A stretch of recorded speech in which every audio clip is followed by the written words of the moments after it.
ये है सशक्त प्रदेश और आप देख रहे हैं एसपी न्यूज 20। नमस्कार, आप देख रहे हैं एसपी न्यूज 20। मैं हूं विवेक सिंह। देश की राजनीति में एक बड़ा हलचल लगातार बढ़ता जा रहा है। जिस तरह आगामी 2024 का लोकसभा चुनाव आया जा रहा है, क्योंकि हर पार्टी या छोटी और बड़ी पार्टियां लगातार अपना प्रचार प्रसार कर रही हैं। तो बात कीजिए, हाल में ही आज पीएम मोदी के द्वारा अयोध्या में एयरपोर्ट का उद्घाटन किया गया, करोड़ों परियोजनाओं को शिलान्यास और लोकार्पण भी किया गया। आगामी 22 जनवरी को प्राण प्रतिष्ठा है। इन सभी विशेष मुद्दों को लेकर हम बात करते हैं आज गौतम भारती आलोक संघ पार्टी के राष्ट्रीय अध्यक्ष गौतम भारती जी। गौतम जी, आज 30 दिसंबर 2023 है। आज देश के लिए एक बड़ा यादगार पल और भी बना दिया गया, क्योंकि अयोध्या में एक एयरपोर्ट का नाम वाल्मीकि के नाम से रखा गया। पीएम मोदी ने उसका उद्घाटन किया, करोड़ों परियोजनाओं का शिलान्यास भी कर रहे हैं। क्या लगता है 2024 का जिस तरह नजदीक चुनाव आता जा रहा है, आगामी 22 जनवरी को प्राण प्रतिष्ठा का भी आयोजन किया जा रहा है, क्या लगता है कि चुनाव में कितना ये असर डालेगा? पहले तो मैं सभी देशवासियों को नव वर्ष की हार्दिक शुभकामनाएं देता हूँ। 2024 सबका मंगलमय हो।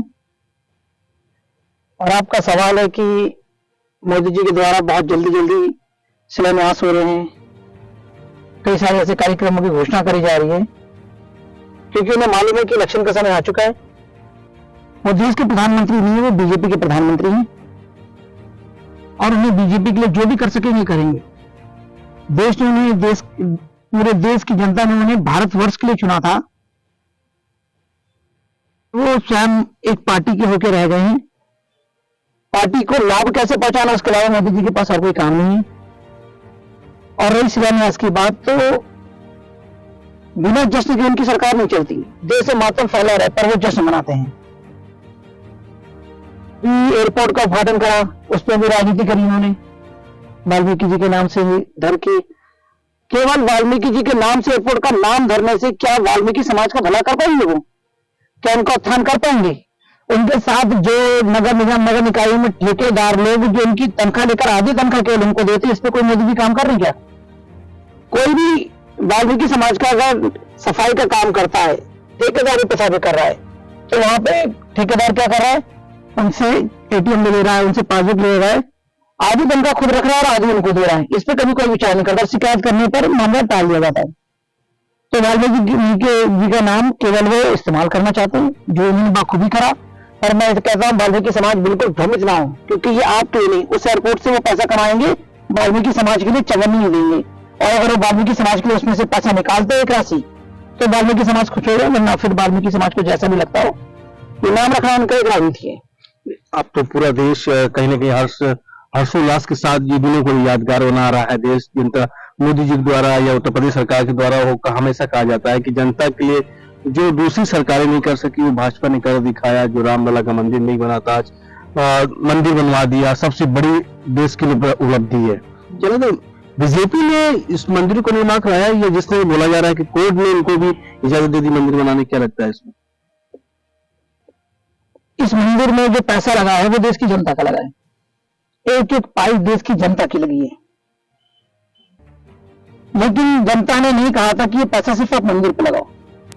बीजेपी के जो उसका डोनेशन कोर्स है, जो बीजेपी को चंदा आता है, बीजेपी पहले ये बताए भारत को, हमारे देश के नागरिकों की, उस चंदे के कोर्स से उसने मंदिर में कितना लगाया।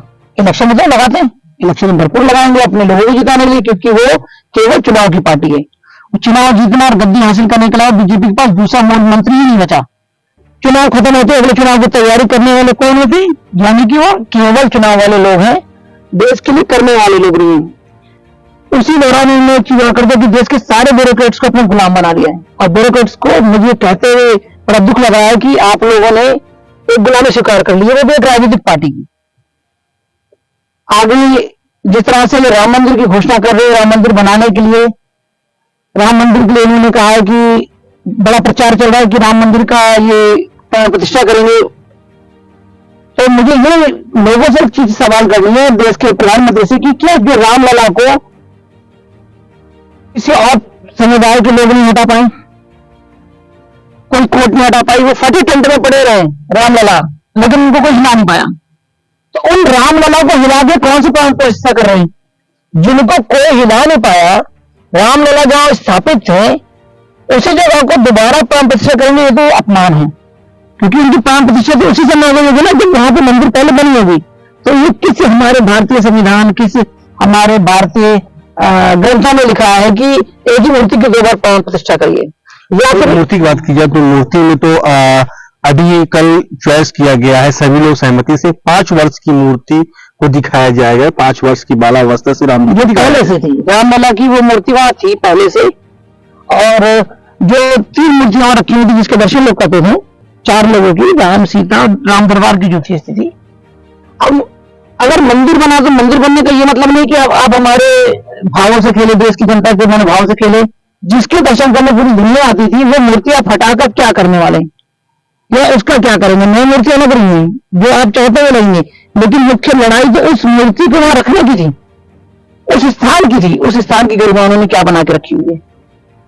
बीजेपी जितना आडंबर हर जगह फैलाती है, जश्न फैला रही है, केवल जश्नों वाली पार्टी, मैं तो सीधे से दिखाता हूँ, भारतीय जनता पार्टी में भारतीय जश्न पार्टी केवल हो गई है। जिस तरह आपने बोला कि भारतीय जनता पार्टी आडंबर वाली पार्टी है, क्या लगता है कि जब देश की जनता ही बीजेपी को चाह रही है, जनता बोलती है, सरकार बोलती है कि जनता ने हमको चुना है, अभी हाल में 5 राज्यों में चुनाव हुए, यहाँ पे 3 राज्यों में उनकी जीत पूर्णतः बहुमत हुई, क्या लगता है अभी भी क्या कोई कसर को? देखिए, बीजेपी को देश की जनता चाहती है, यह कहना बड़ा दुर्भाग्यपूर्ण है। क्यों? बीजेपी को चाह रहा देश की जनता में मजबूरी हो चुकी है। जैसे कोरोना आया था, कोरोना में वैक्सीन लगाने लोगों की मजबूरी थी, कोई खुशी से नहीं लगवा रहा था। वैसे बीजेपी के जैसे कार्यक्रम जनता की मजबूरी करेगा उसका घर तोड़ा जाएगा, जो नहीं करेगा उसकी सुविधाएं नहीं मिलेंगी। और जिस तरह बीजेपी की जासूस, मैं कह रहा हूं माननीय प्रधानमंत्री अपने आप में बहुत अच्छे प्रधानमंत्री हैं, लेकिन वो बीजेपी जैसी गलत पार्टी में जाके उन्होंने अपना भविष्य खराब कराया। अगर यही प्रधानमंत्री मोदी जी किसी और पार्टी में होते तो देश का निर्माण और अच्छा हो सकता था, देश और डेवलप हो सकता था अगर मोदी जी किसी और पार्टी में होते। लेकिन बीजेपी में मोदी जैसे प्रधानमंत्री आ गए तो हमने देश की आर्थिक स्थिति को चौपट कर दिया, क्योंकि बीजेपी ही गलत पार्टी है। जो सपना था भारत में 5 ट्रिलियन का, क्या लगता है वो पूर्ण हो पाएगा? क्योंकि ऑलरेडी कहीं ना बहुत सी सुर्खियों में है कि 205 लाख करोड़ का कर्जा हो गया है देश में। देखिए, मोदी जी का ये सपना, मोदी जी देश के लिए अच्छा करना चाहते थे, लेकिन मेरे बार बार कहना है कि भारतीय जनता पार्टी गलत है, इसमें ज्यादा लोग भ्रष्ट होते हैं। अगर मोदी जी किसी और पार्टी में रहकर काम कर रहे हो तो राष्ट्र हित में सोचते और कार्य करते हैं, पर बीजेपी करने नहीं देती है। इसीलिए मेरा निवेदन है, मोदी को गलत ना कहिए, जिस पार्टी में वो है उस पार्टी को देश से हटाना है, मोदी को देश से नहीं हटाना है। तो भारतीय जनता पार्टी में जो जाएगा वो गलत कर ही रहा है। भारतीय जनता पार्टी ने ऐसा कुंभा बना लिया है कि अच्छे नेताओं को भी लेकर बर्बाद कर देती है। मोदी जी का सपना जब रहा था देश के लिए करने का, तब वो बीजेपी में नहीं थे, वो सही होंगे या कुछ भी, लेकिन आज भारतीय जनता पार्टी में जाके बर्बाद में। तो मेरा जनता से ये है कि आप मोदी का समर्थन करिए और बीजेपी का विरोध करिए, क्योंकि बीजेपी जैसी पार्टी ही देश को नुकसान पहुंचा रही है। मोदी जी, बहुत से लोग तो कह रहे हैं कि ये तो केवल मोदी का मैजिक है। हाँ, मैं कह रहा हूँ मोदी एक अच्छे नेता है और मोदी का ही मैजिक है, लेकिन बीजेपी से बर्बाद कर रही है। भारतीय जनता पार्टी ही गलत है, मोदी जी गलत नहीं है।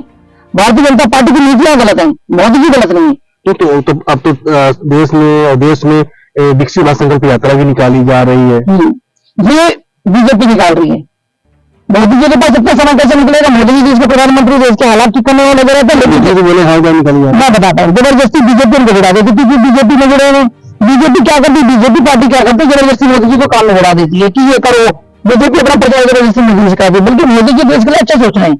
मोदी जी देश के लिए जब भी कुछ करना चाहते हैं बीजेपी अपना एक नियम ला देती है। भारतीय जनता पार्टी चूंकि जुड़े हुए तो उनको कह देती है आप ये काम पूरा प्राइवेट निकालो। अरे मोदी जी को देश के लिए करने का मौका ही बीजेपी कर दे रही है। तो आपका मतलब है कि बीजेपी तो आरएसएस करा रही थी? नहीं, बीजेपी एक पार्टी ऐसी है कि देश का भला नहीं चाहती है। मैं मोदी जैसे नेता को बर्बाद करके रख दिया है। आप सोचिए, मनमोहन सिंह जैसे खामोश व्यक्ति कांग्रेस में था, देश की तरक्की करी। अगर यही मोदी कांग्रेस में होते देश की तरक्की और हो जाती। मोदी एक अच्छे नेता है। बीजेपी में आ जाना मोदी के लिए घातक हो गया। हाँ, बीजेपी में आना मोदी के लिए घातक हो गया, और बीजेपी देश के लिए घातक पार्टी है। और मोदी जैसे अच्छे नेता भी बीजेपी में जाकर के उनके साथ जो हो रहा, जनता अगर उन्हें कुछ कह रही, लोग कह रहे, तो इसी कारण क्योंकि बीजेपी में है। तो क्या जिस तरह 2024 का चुनाव नजदीक आ जा रहा है, तो क्या इसमें मोदी जी को या बीजेपी को इससे कितना फायदा मिलेगा? क्योंकि प्राण प्रतिशत बात की जाए, बहुत से जुमले किए जाएंगे, वादे किए जाएंगे, हर पार्टी का पक्ष या विपक्ष। अभी हाल में उत्तर प्रदेश में देखो, लखनऊ पे ही देखो, अकबर नगर में लगभग 1400 घरों को गिरा दिया गया। आज पूरा देश जहां प्राण प्रतिष्ठा की बात कर रही है, उद्घाटन की बात कर रही है देश या प्रदेश सरकार, आज क्या लगता है उस 1400 घरों के लोगों की दर्द आवाज में? आपने एक चीज सुना होगा, मोदी जी ने कहा था ना खाऊंगा ना खाने दूंगा, वो मोदी जी बोल रहे हैं। लेकिन बीजेपी क्या करे, भ्रष्टाचार बीजेपी के आप एक तहसील स्तर पर चले, रिश्वत चल रही, भरपूर चल रही है। बीजेपी के लोग रिश्वत लेते, बीजेपी के लोग रिश्वत को चलन चलाते, लेकिन मोदी जी बार बार रोकने की कोशिश करते, तो मोदी जी को बदलने की बात धमकी देते कि मोदी की जगह योगी आ जाएगा, धमकी अक्सर आती है। मोदी जी तो भला चाहते हैं जनता का, लेकिन बीजेपी नहीं चाह रही है। बीजेपी ऐसी प्रथा में आ चुकी है, बीजेपी का जो कार्यकारी सिस्टम ऐसा है कि वो मोदी जैसे अच्छी नेता खराब करा। मेरा मानना है कि अगर ये मोदी जी पार्टी बदलकर किसी और पार्टी के चुनाव लड़ने और देश के प्रधानमंत्री बनेंगे, मोदी जी की बनेंगे, कोई पार्टी नहीं बन रही है, तो देश का भला हो जाएगा। क्योंकि दूसरी पार्टियां देश को बनाना चाहती हैं और बीजेपी बर्बाद करना चाहती है। तो बीजेपी जैसी नीति लाने की कोशिश करती है, वैसे मोदी जी को चलना पड़ता है, क्योंकि बीजेपी के चलन पे मोदी जी चलते हैं, क्योंकि मोदी जी तो प्रधानमंत्री है, बीजेपी एक संगठन है। बीजेपी जब कहता है ये करे तो उन्हें करना पड़ता है। लेकिन अगर वही मोदी जी अच्छी पार्टी में चले जाए किसी, तो देश बदल जाएगा, वो अच्छा कर पाएंगे। तो कुल मिलाकर अगर बीजेपी जो संगठन में देश से हटा दिया जाए, मेरे से देश तरक्की कर जाएगा। जिस तरह अभी आपने देखा होगा कि इंडिया गठबंधन भी चल रहा है, इंडिया गठबंधन बहुत सी पार्टियां एक साथ आई हैं, वो मोदी को हटाने के लिए आई या भाजपा को हटाने के लिए आई है? मोदी को हटाने से कुछ नहीं होने वाला, भाजपा हटाना पड़ेगा। मैंने बताया कि मोदी अपने आप में एक अच्छे नेता हैं, उन्होंने संघर्ष करा है, उन्होंने चाय भी बेची है, बहुत कुछ करा है। मोदी जैसी अच्छी प्रतिभा अगर बीजेपी की जगह किसी और पार्टी में जाते तो अच्छा होता है। मेरा अभी भी मानना है कि मोदी जी के अगर भाजपा छोड़े किसी और पार्टी में चले जाएंगे तो देश की तरक्की का काम करेंगे, ना कि जिस तरह का आडंबर होता है, जिस तरह जुलूस निकलता है छोटी छोटी बात, राजस्थान में इलेक्शन, औरतें लाके नचाई जा रही, चला रही चुनाव प्रचार में, दूसरी पार्टियां ये नहीं करती थी। तो मेरा मोदी जी से भी निवेदन है कि आप बीजेपी छोड़ दीजिए, बीजेपी अच्छी पार्टी नहीं देश के लिए नुकसान। आगामी 2024 के लिए क्या संदेश रहेगा? किस तरह आगामी लोकसभा चुनाव जिस तरह रहेंगे, आपकी पार्टी या संग्राम पार्टी क्या किसी मुद्दों को लेकर अगर उतरती है, या आपके प्रत्याशी उतरते, किन मुद्दों को लेकर जनता मैदान पे आएंगे, प्रत्याशी आएंगे आपके? आगे संग्राम पार्टी 2024 में चुनाव लड़ेगी। हमारे पहला मुद्दा जो है वो शिक्षा को लेकर के कि भारत में 10वीं तक शिक्षा मुफ्त हो और शिक्षा से संबंधित तमाम चीजें लोगों को लाभ दे सके। दूसरा न्याय की ऐसी प्रक्रिया है कि लोगों को न्याय में बड़ी कठिनाई हो रही है। आज महिलाओं के लिए जो कानून बना वो महिलाओं को ही न्याय नहीं दे पा रहा है। महिलाएं अगर कोर्ट चलेगी तो जज साहब छुट्टी पे हैं, ऐसी तमाम चीजें हैं। स्वास्थ्य कहने को फ्री इलाज दे दिया, लेकिन प्राइवेट अस्पतालों को ट्रांसफर कर देते हैं। दूसरा भ्रष्टाचार जितना कम होना था उससे ज्यादा हो चुका है। आज देश गरीबी के हालात में आ गया है। अगर देश में सब कुछ अच्छा होता तो हमारे देश के नागरिकों को मुफ्त अनाज देने की जरूरत ही ना पड़ती फ्री में, बल्कि हमारे देश के लोग 150 रुपए कमा सकते थे महीने में। आज सरकार कह रही है कि 150 रुपए गरीब आदमी नहीं कमा सकता, इसलिए फ्री राशन दे रहे हैं। तो मेरे देश का हालात बहुत खराब है। भाई मोदी जी से तो पहला निवेदन है कि आप बीजेपी बदल के किसी और पार्टी में जाइए, क्योंकि दूसरी पार्टी की विचारधारा अच्छी होती, बीजेपी की विचारधारा सिर्फ धर्म तक अटक के रह जाती है, धर्म के आगे विकास होता नहीं। और हमारे भारतवर्ष में देश में सदियों से रहा है कि भारत का नागरिक सुबह उठ के पूजा करता है। हमारे लिए धर्म उतना होता था कि हमने पूजा करा, अभिवादन करा, संस्कार करा, फिर अपने कर्म में। बीजेपी ने लोगों को कर्मों से हटा के धर्मों पे लगा दिया है। अन्य पार्टियां कर्म करती थी, धर्म पर जितना समय देना उतना देती थी। कोई भी ऐसा व्यक्ति बताए कि क्या दिन भर क्या कीर्तन भजन करता नहीं करता है। तो धर्म पे ही ज्यादा लड़ाई होती है, चुनाव भी लड़े जाते हैं, धर्म के लिए लड़ाई लड़े जाते हैं। हमारे देश का जो मीडिया हाउसेज है, कॉर्पोरेट मीडिया जो है, बड़े बड़े मीडिया हाउसेज है, उनके ऊपर कुछ चल रहा है। सरकार कोई निगाह नहीं करी, सुप्रीम कोर्ट निगाह नहीं करा, वो तीन रंग के कलर दिखाते, पीला, लाल या नारंगी। उनके टीवी चैनल होते हैं, बीजेपी की खरीदा हुआ चैनल बन गया है, लोगों के दिमाग से खेल रहा है। चैनल पे आप किसी भी न्यूज में देख लीजिए, आपको पीला, लाल या नारंगी, इन तीन के अलावा कोई और कलर ही नहीं दिखाते। इसका मतलब है ब्रेन से खेल रहे जनता की। जनता के लिए बहुत खतरनाक है, ये साइकोलॉजिकल गेम होता है। और इस चीज पर मेरे देश की जनता गौर करना चालू कर दे कि जिस तरह के जो चैनल आ रहे जिस पे ये कलर चल रहे हो, उससे दूरी बना ले। आगामी आज जिस 30 दिसंबर साल का कहीं ना कहीं एक दिन और बचा हुआ है, इस साल खत्म होता है, बहुत से लोगों को सुख दुखों से निकलना पड़ा, गुजरना पड़ा। उन परिवारों के लिए भी आगामी 2024 के में आने पे लोगों को क्या संदेश देना चाहेंगे?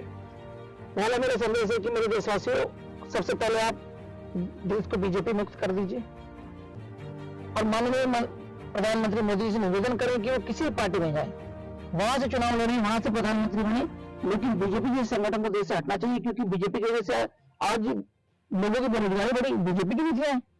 बीजेपी से एक अच्छी हमारे नेता थे, बहुत सम्मानित थे, उन्होंने ठेकेदारी को लागू करी भारत में। आज ठेकेदारी का दंश सारे देश के चतुर्थ क्लास श्रेणी के लोग झेल रहे हैं। तो तमाम अच्छी योजनाएं रही हैं जो बीजेपी की सेंस में बनाए और देश को घातक रहा। देश के लिए काफी नुकसानदायक योजना है। अगर अब जनता पढ़ना चालू करेगी कि बीजेपी सरकार होगी देश की नुकसानदायक योजना। 10 साल में आज भी 10 साल हो गए, आज भी मेरे देश के सैनिक मारे जा रहे हैं बॉर्डर पर। क्यों मोदी जी ने 10 साल के अंदर इजराइल जैसी फेंसिंग नहीं खींच दी? क्यों? कश्मीर बहुत बड़ा क्षेत्र नहीं था, आप वहां फेंसिंग खींच सकते थे, वहां बॉर्डर बना सकते थे। इजराइल कर रहा है, आप क्यों नहीं करेंगे? क्यों? क्या ऐसा हालात है कि इतने साल बाद भी हमारे देश के बॉर्डर में 10 साल हो गए, अब देश कितना साल और उनको दे दे कि वो देश से आतंकवादी घुसने से रोक सके? देश में आतंकवादी क्यों घुस रहे हैं? जब आपके कार्यालय इतने बड़े बन चुके, करोड़ों करोड़ों के कार्यालय हैं, बीजेपी के सारे कार्यालय इतने बड़े, वो पैसा अगर उठा करके बीजेपी कल देश के बॉर्डर में लगा देती तो आज हमारे देश के सैनिक मर रहे ना होते। तो मोदी जी कह रहे हैं कि अब तो अपराध मुक्त और आतंकवाद मुक्त भारत होता जा रहा है, पहले आतंकवादी आता ही नहीं। अच्छा, सबसे बड़ी बात है कि हमारे देश के जो सैनिक प्रतिदिन मर रहे हैं और चुनाव से पहले ही हमले हो रहे हैं। आईएनएस हमारे देश की पनडुब्बी पे हमला हुआ। आपको मालूम पनडुब्बी पे हमला हुआ? ये कैसे हो गया? आज तक विश्व में इतिहास में ऐसा नहीं रहा कि देश की पनडुब्बी। ये न्यूज चैनल जब न्यूज आती है ना तो देश के सैनिकों को जानबूझ के घात पहुंचाते हैं। मुझे लगता है कि बीजेपी वालों का कुछ विदेशी कोई ऐसा कनेक्शन है कि चुनाव के समय उनको एक्टिव कर देते हैं और देश में नुकसान पहुंचाने का काम करते हैं।